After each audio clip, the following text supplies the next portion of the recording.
mas vou saber quem sou eu. Um jeito de aprender, conhecendo museus.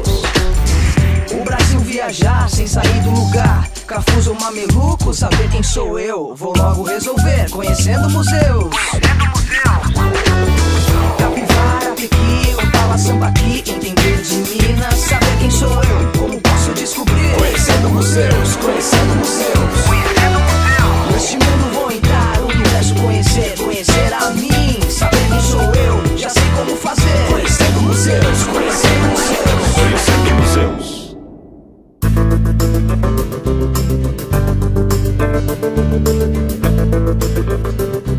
Os objetos contam histórias. Essa frase, que já foi muito usada aqui nos programas desta série, retrata a nossa eterna curiosidade por tudo que possa nos mostrar como era a vida em outras épocas. A rotina, os hábitos, as relações sociais, econômicas e políticas, o trabalho, as atividades culturais, as diversões, os pensamentos, as convicções, as emoções, enfim, as experiências e trajetórias de pessoas que viveram antes de nós e ajudaram a construir o momento em que vivemos hoje.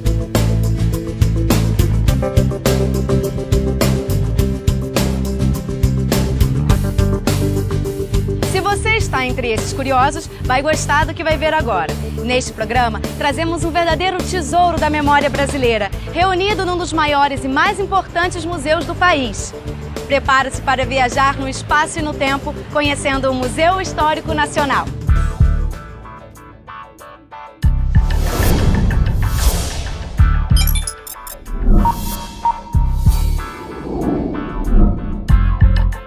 Museu Histórico Nacional.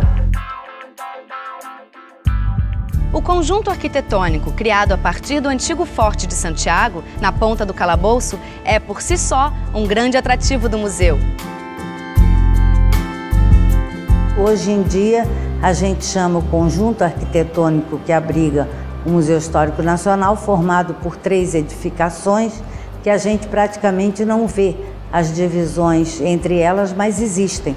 Tem 1 metro, 1,20 m de separação, mas são efetivamente 3 edificações. Desde a fundação da cidade de São Sebastião do Rio de Janeiro, em 1565, a ponta entre as praias da Piaçaba e de Santa Luzia foi considerada estratégica para a defesa da Baía de Guanabara. O Forte de Santiago foi construído entre os séculos XVI e XVII, como uma unidade importante do sistema de proteção da cidade. A região ficou conhecida como Ponta do Calabouço em 1693, quando o forte passou a ser usado também como prisão para os escravos que cometiam faltas.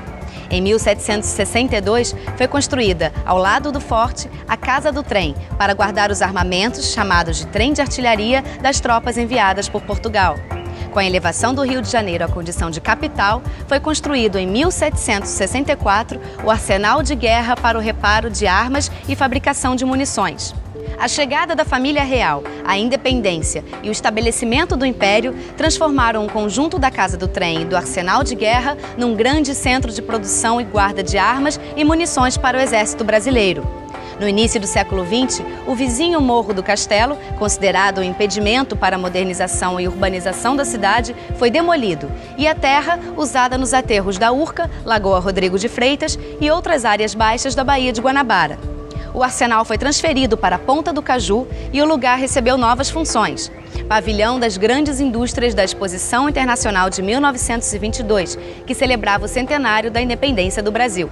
Por determinação do presidente Epitácio Pessoa, o pavilhão abrigou, em 2 de suas salas, o núcleo inicial do Museu Histórico Nacional. Com o encerramento da exposição, o museu foi ocupando progressivamente toda a área.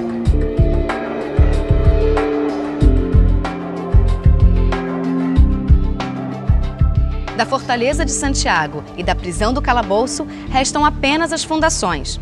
Permanecem até hoje a Casa do Trem, totalmente recuperada, o prédio do Arsenal de Guerra e seu imponente Pátio da Minerva, cujo nome homenageia a deusa romana da sabedoria, das artes e da guerra, e o pavilhão da exposição de 1922, que é a atual biblioteca.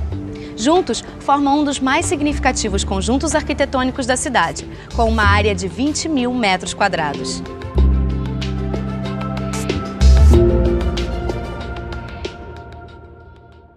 A importância do Museu Histórico Nacional não se deve apenas ao sítio histórico e à riqueza do seu acervo. Ele foi um marco no pensamento nacional no que se refere à consciência da necessidade de preservar, organizar e valorizar o patrimônio do passado. Teve uma atuação pioneira no campo da restauração e conservação, assim como na comunicação e na educação. Aqui foi criado o primeiro curso de museologia do Brasil, na década de 1930. Além dele ser um grande museu de história, ele é um marco principalmente na museologia, porque ele foi fundado em 22 e logo a seguir foi criada aqui no prédio a Escola de Museologia. Então é um museu que nasceu com uma vocação para a educação, para a museologia e para a história. E tem isso como missão principal. É uma missão do museu, enquanto museu histórico e nacional, auxiliar aos seus pares e aos seus colegas em tudo, por ser até o mais antigo de todos, que é uma coisa que ficou como referência. Vamos entrar para conhecer agora um pouco do acervo do museu, que é composto por mais de 287 mil peças, reunidas ao longo de todos esses anos. São muitos espaços, com temas diferentes e interessantes. A exposição Do Móvel ao Automóvel, Transitando pela História, oferece ao público uma das mais importantes coleções de veículos particulares usados até o século XIX. As peças vão desde cadeirinhas que eram carregadas pelos escravos, passando por veículos de tração animal como berlindas e carruagens, até o automóvel. Observando essas peças, é possível reconstruir os hábitos de locomoção das diversas épocas. No século XVIII, por exemplo, as redes, usadas inicialmente para transportar pessoas doentes ou defuntos, passaram a ser utilizadas também para transportar as pessoas de posses, que dispunham de escravos para carregá-las.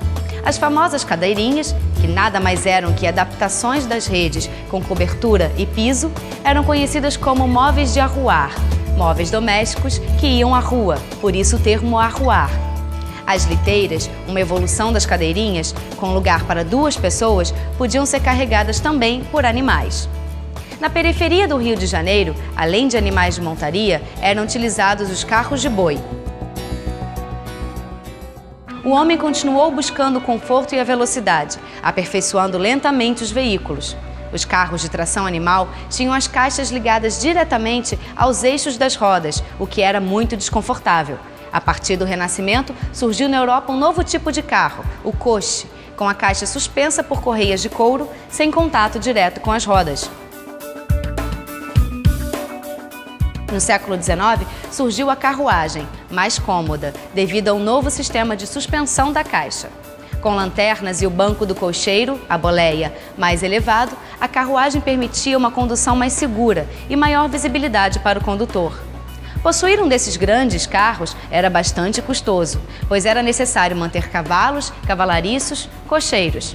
Além disso, eles tinham circulação restrita, devido às ruas estreitas e de calçamento irregular.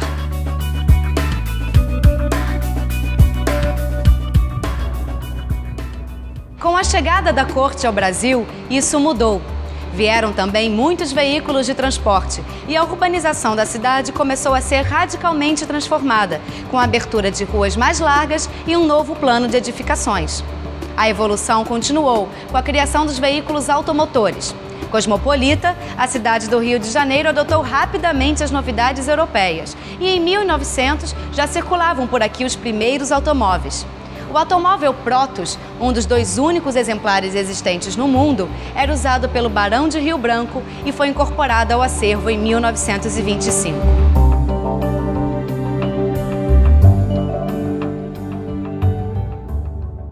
Aqui no chamado Hall dos Arcases, podemos apreciar peças do acervo de arte sacra do museu.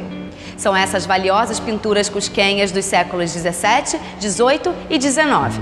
Com a conquista de Cusco pelos espanhóis, em 1534, iniciou-se uma profunda transformação na história política do Império Inca.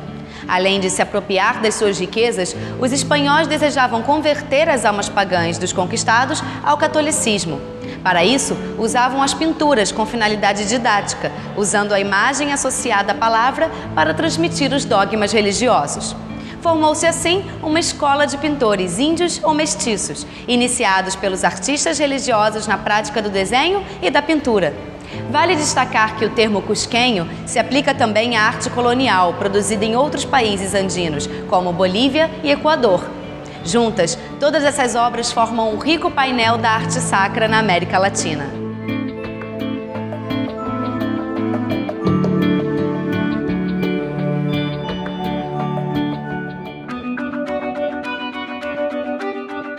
Aqui no pátio interno está exposta a coleção de canhões do museu. São exemplares portugueses, ingleses, franceses, holandeses e brasileiros, representando diversos períodos da nossa história. Um detalhe interessante são essas legendas em braille, preparadas em conjunto com o Instituto Benjamin Constant. Foi a primeira exposição permanente do Brasil adaptada para deficientes visuais.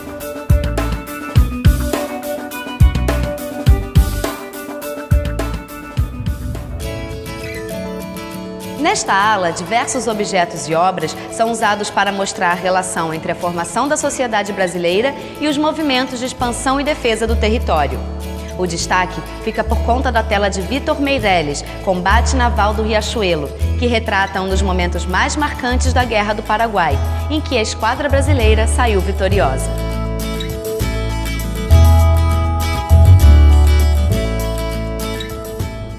Daqui a pouco, depois do intervalo, vamos descobrir mais atrações interessantes do Museu Histórico Nacional. Você vai saber como as moedas também contam a história, saber mais sobre os indígenas que habitavam o país muito antes da chegada dos portugueses, sobre as navegações, o tráfico de escravos e muitos outros assuntos. Até já!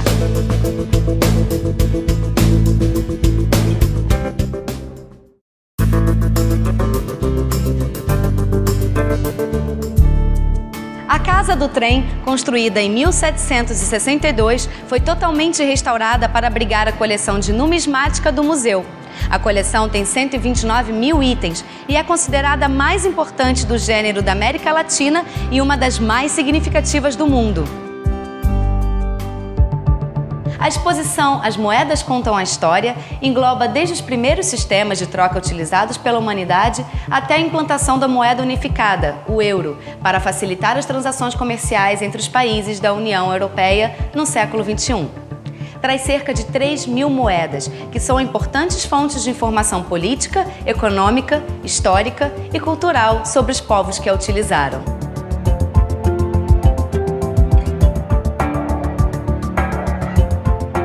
Aqui vemos, por exemplo, o índio, moeda de prata mandada lavrar por Dom Manuel I como comemoração à descoberta do caminho das Índias por Vasco da Gama. É um exemplar único no mundo. Nesta galeria, vemos os objetos que eram usados para troca e exemplares das primeiras moedas surgidas no século VII a.C. Aqui podemos conhecer a técnica e os metais empregados na fabricação das moedas desde os povos da antiguidade. Moedas da Grécia, de Roma, da Europa medieval, do Oriente Próximo, da Índia e do Extremo Oriente. Nesta galeria é abordada a história da moeda, como testemunho da evolução social e dos conflitos decorrentes do desenvolvimento das civilizações. As ilustrações de algumas moedas resgatam figuras ou episódios históricos do Império Otomano, Índia, China, colônias europeias da Ásia, América e Oceania, América Latina e América do Norte.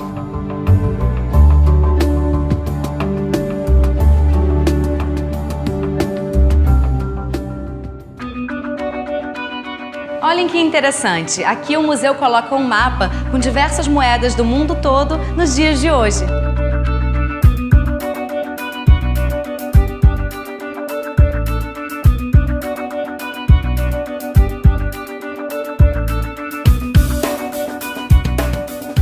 E para completar, temos a exposição Coleções de Moedas, uma outra história, que traz a reconstituição de um antigo gabinete de numismática e outros objetos relacionados, como mobiliário, sinetes, medalhas e esculturas. Dentro do conjunto dos espaços já pensados, há sempre uma posição muito positiva da cor. A cor vai pontuando os espaços, dando uma orientação para que o visitante possa perceber claramente quando ele deixa uma galeria, está tratando de algum assunto e passa por uma outra.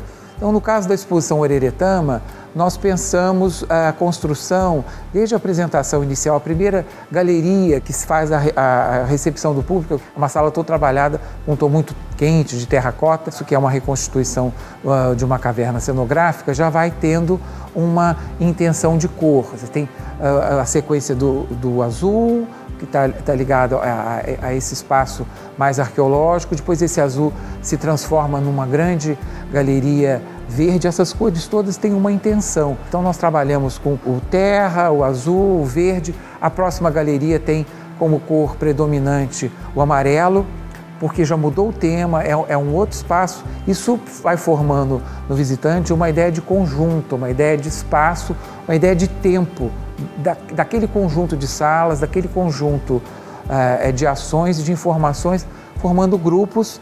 Isso tudo associado como um todo vai dar a ideia do grande circuito de exposição.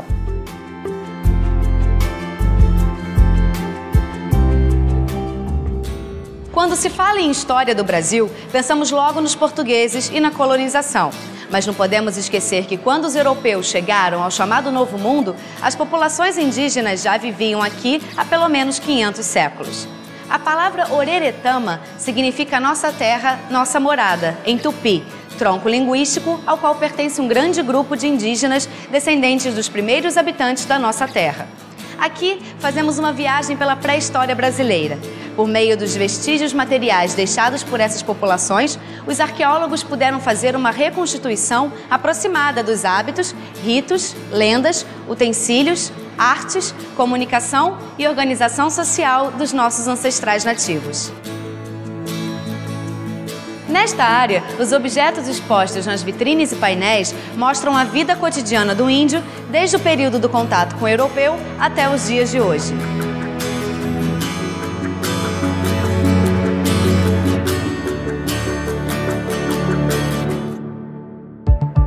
A sala O Dono da Terra faz uma crítica à atitude eurocêntrica dos colonizadores, com suas teorias que discriminavam os povos indígenas. Primeiro, eram vistos como seres inferiores, simplesmente por serem diferentes. Depois, predomina a visão romântica do bom selvagem, um homem puro, mas que não possuía a inteligência dos colonizadores. Observando essa exposição, sentimos claramente que as nossas raízes indígenas fazem parte do processo de formação da nossa identidade como povo brasileiro.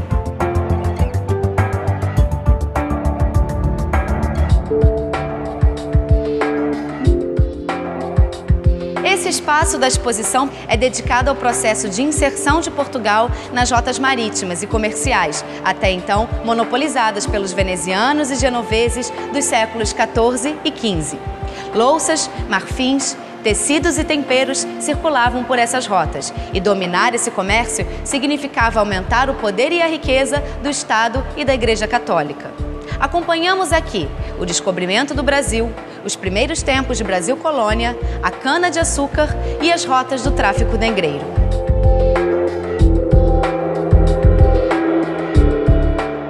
Esta exposição traz pinturas e objetos simbólicos encomendados especialmente pelo Estado para registro e memória de fatos considerados relevantes da história do país. As pinturas representam momentos como a reunião da princesa Leopoldina com o Conselho de Ministros, que decidiu a independência do Brasil, Dom Pedro I compondo o hino da independência, o juramento constitucional da princesa Isabel. A peça da coroação, datada de 1822, comemora a coroação de Dom Pedro I como imperador do Brasil. A exposição Sedução do Oriente faz parte da política de exposições temporárias de grande porte, usando a reserva técnica do Museu Histórico Nacional. São obras de arte e objetos provenientes de diversas regiões: China, Japão, Coreia, Índia e até mesmo antiga Pérsia, atual Irã, que de inegável valor estético e histórico expressam o fascínio e curiosidade que civilizações do Oriente exercem sobre o Brasil desde o período colonial. Como destaques temos o traje formal de corte do imperador da China, confeccionado em seda com fios de ouro e prata, o par de sapatos em seda preta e branca, usado pelas damas chinesas de alta classe social, que tinham os pés deformados na infância, o tabuleiro de xadrez em madeira laqueada, que pertenceu ao imperador Dom Pedro I, cujas peças em marfim natural têm características europeias, enquanto as pintadas em vermelho, características orientais. E o travesseiro apoio, em madeira laqueada e cetim, usado pela geisha japonesa, cuja cabeleira elaborada não podia desmanchar-se ao dormir. Para possibilitar um acesso mais amplo da população ao seu patrimônio, o museu oferece exposições itinerantes baseadas em seu acervo a outras instituições, como centros culturais, escolas, empresas e outros museus. Essas exposições percorrem todo o Brasil.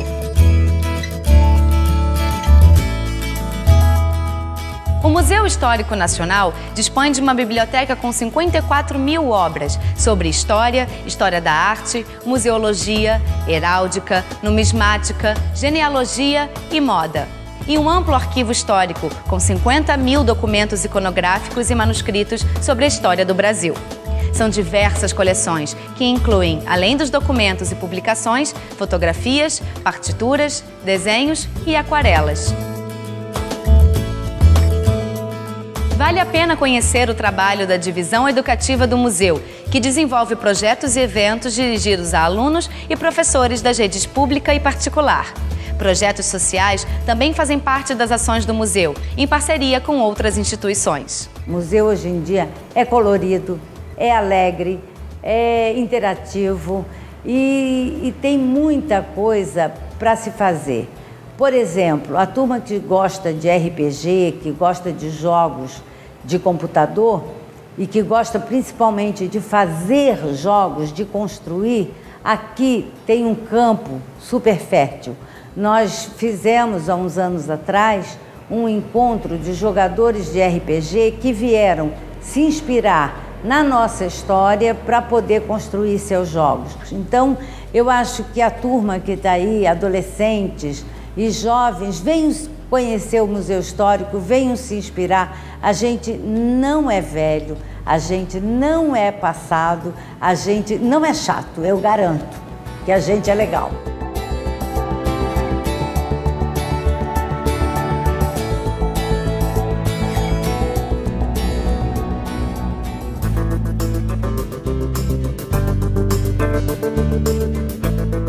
O Museu Histórico Nacional é um centro gerador de conhecimentos, uma referência para outras instituições com sua trajetória de construção da memória e da identidade nacional. Nos vemos nos próximos episódios da série Conhecendo Museus. Até lá!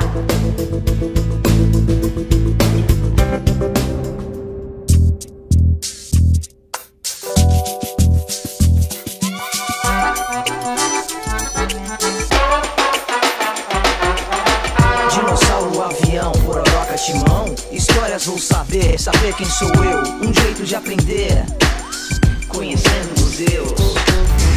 O Brasil viajar sem sair do lugar, Cafuso ou Mameluco, saber quem sou eu, vou logo resolver, conhecendo museus. Capivara, Piqui, Opala, Sambaqui, entender de Minas.